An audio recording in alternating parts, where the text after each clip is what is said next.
Assalamualaikum, welcome back to Invest Saham. Pada video ini kita akan membahas saham-saham menarik dan potensial uptrend di era suku bunga rendah ini. Dan juga kita akan menganalisa satu saham yang memiliki fundamental bagus, berencana akan meng-IPO-kan anak usahanya yaitu SMIP yang juga mengincar dana besar. Tapi sebelum lanjut, disclaimer on, ini bukan ajakan jual beli saham dan juga bukan financial advice tentunya. So silahkan simak sampai akhir guys ya.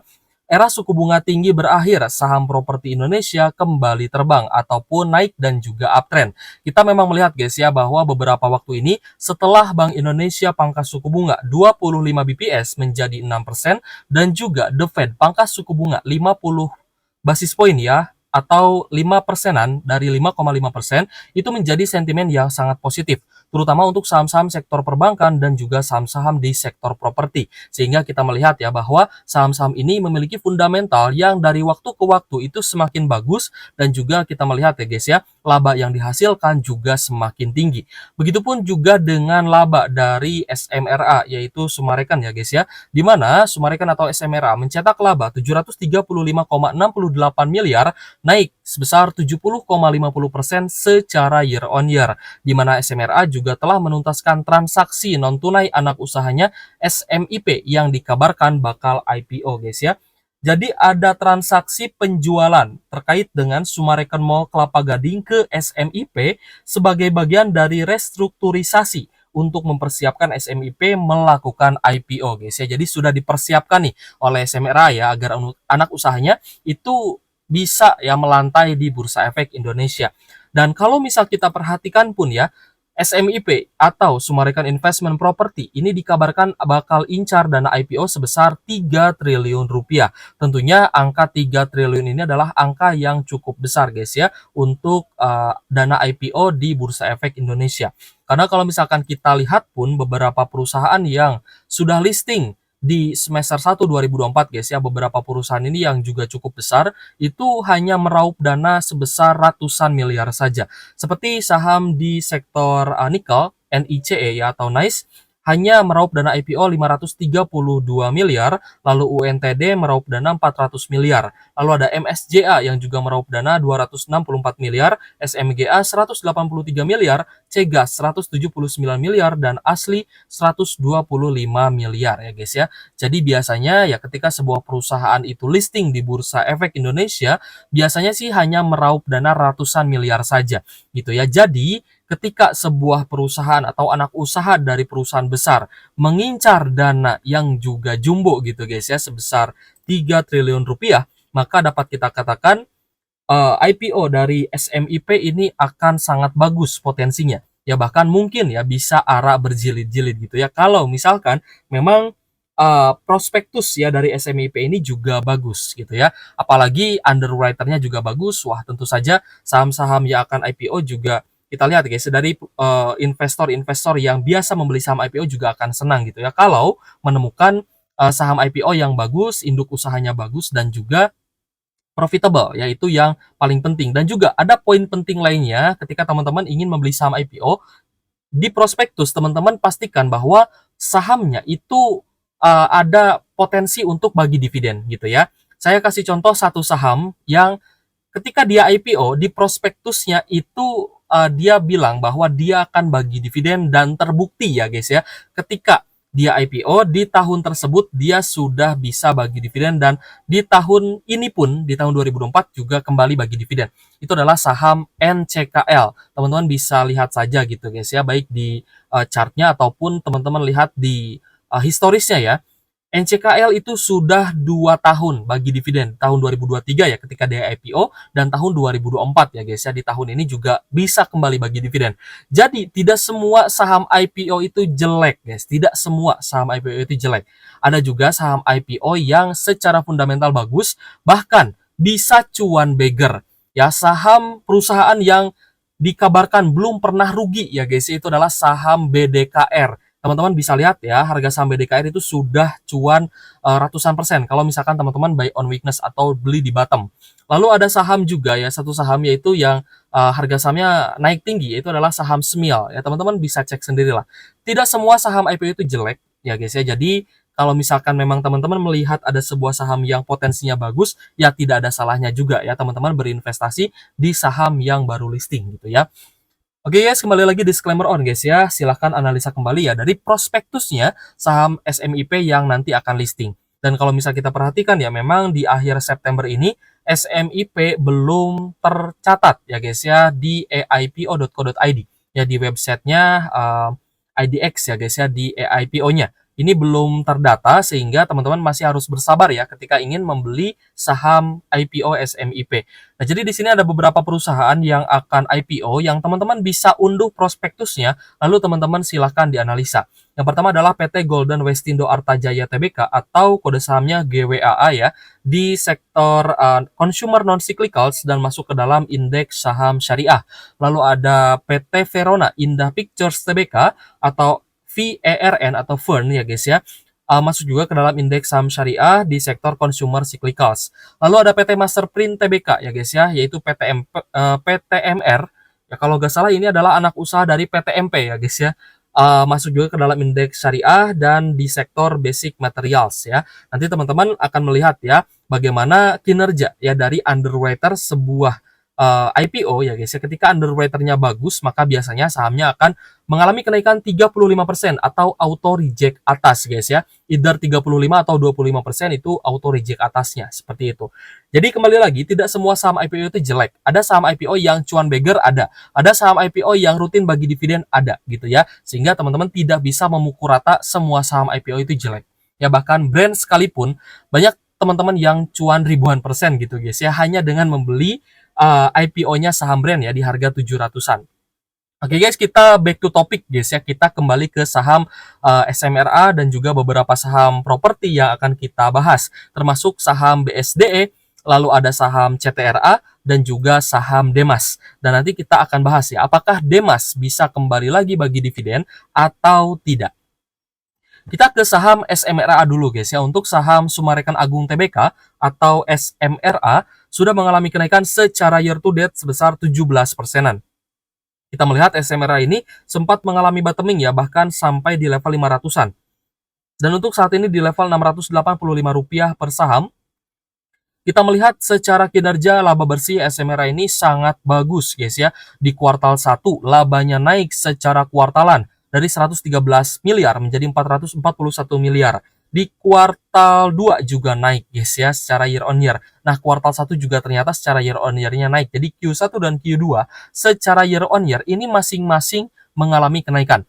Ya untuk Q1 naik dari 272 miliar menjadi 441 miliar, di kuartal 2-nya naik dari 162 miliar menjadi 312 miliar guys ya. Sehingga dapat dikatakan bahwa SMRA ini saham yang fundamental dan kinerja perusahaannya sangat bagus guys. Pendapatan residensial melonjak, laba SMRA didorong oleh peningkatan tajam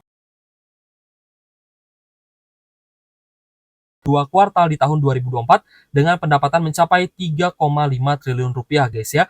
Naik 137% year on year dan 66% kuartal on kuartal gitu ya. Jadi memang pendapatan dan laba bersih ya yang didapatkan oleh SMRA ini yang mengalami kenaikan signifikan ini didapatkan karena dari segmen residensial yang juga naik ya guys ya 137% secara year on year-nya. Wah, ini ternyata ada peningkatan nih guys ya dari pendapatan SMRA itu sendiri. Secara valuasi P/E ratio 7 kali ya dengan PBV 1 kali, ini masih cukup murah ya saya lihat dan ada potensi untuk bisa naik lagi. Secara value dan juga secara teknikalnya memang cukup menarik.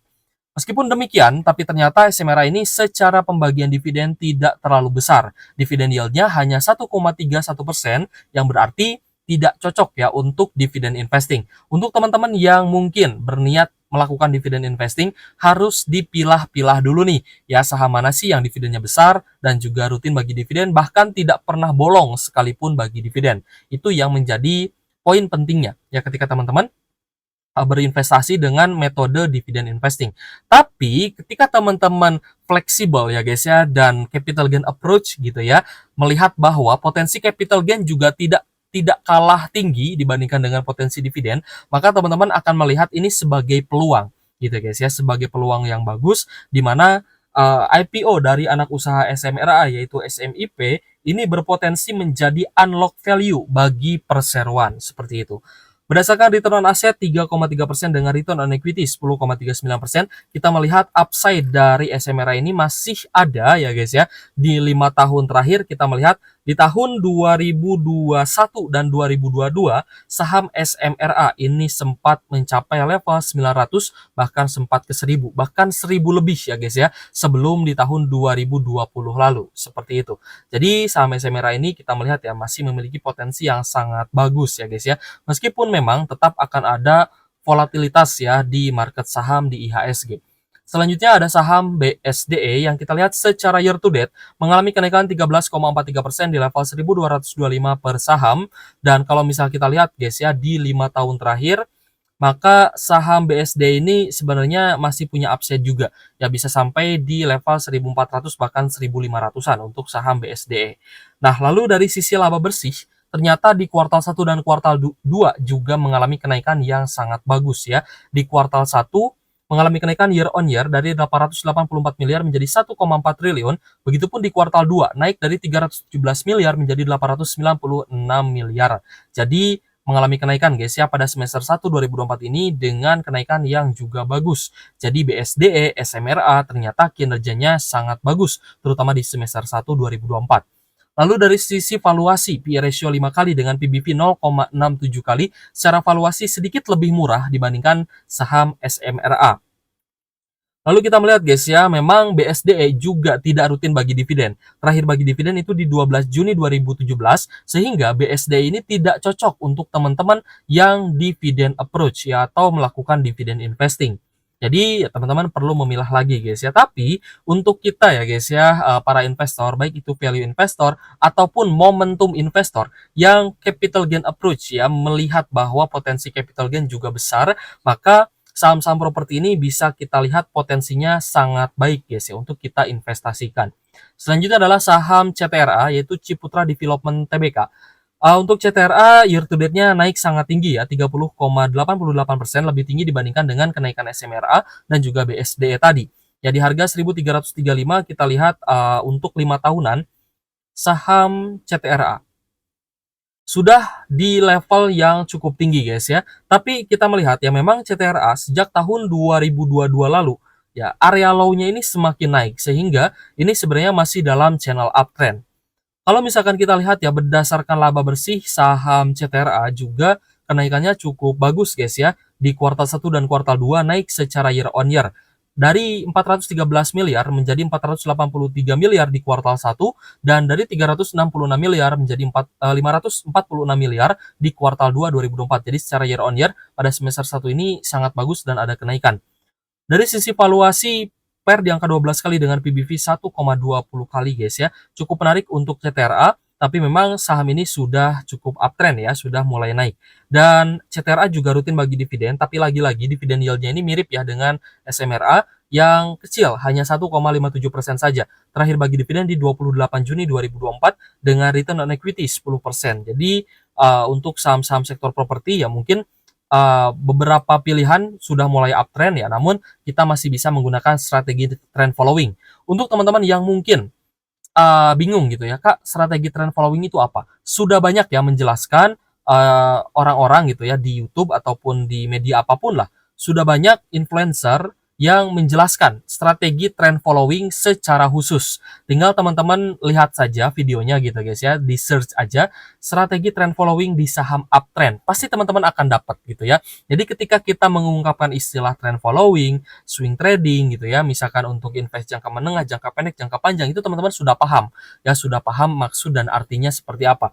Nah, kita akan bahas juga ya saham Demas PT Pura Delta Lestari Tbk di sektor properti yang mana kita melihat ya sempat anjlok hingga 150-an guys ya untuk Demas pada Juni ya, di 2024 ini.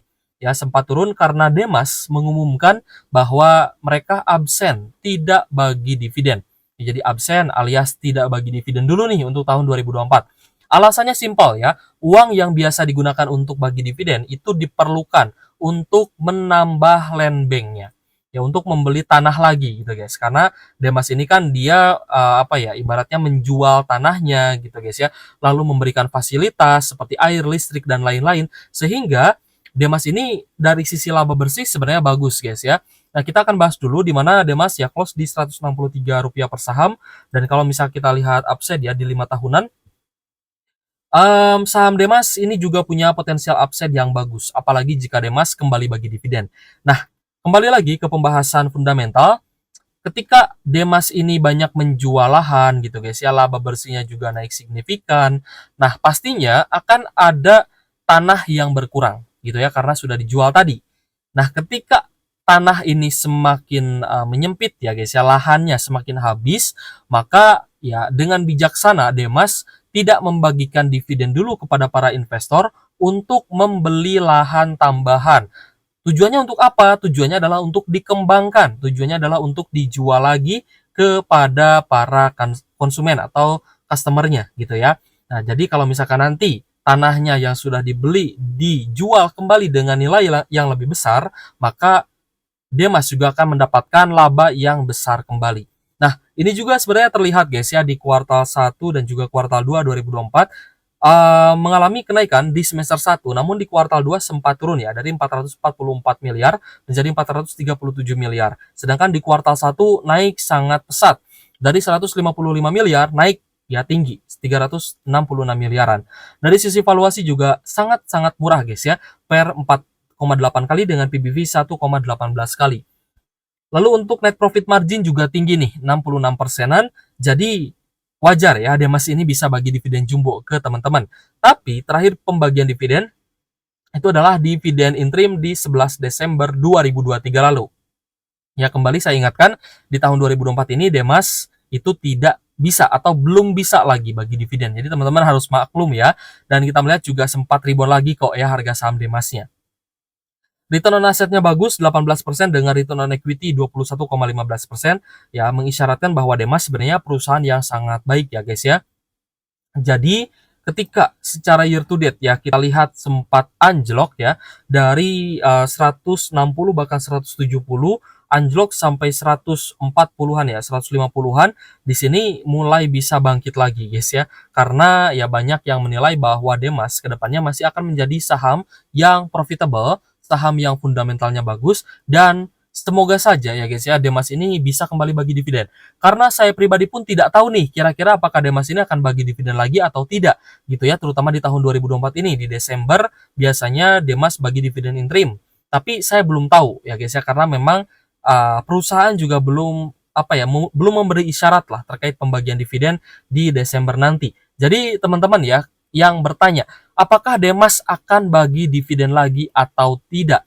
Ya guys ya, kita belum bisa menjawab secara pasti ya, karena belum ada public expose-nya, belum ada pemberitahuan apapun. Tapi sejauh ini fundamental Demas masih sangat bagus, sehingga teman-teman yang masih yakin dengan fundamental Demas silahkan di hold, dan kita masih bisa berharap bahwa Demas bisa kembali bagi dividen seperti itu.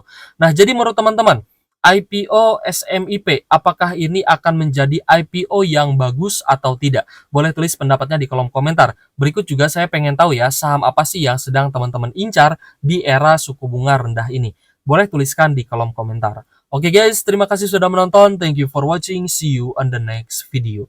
Wassalamualaikum warahmatullahi wabarakatuh.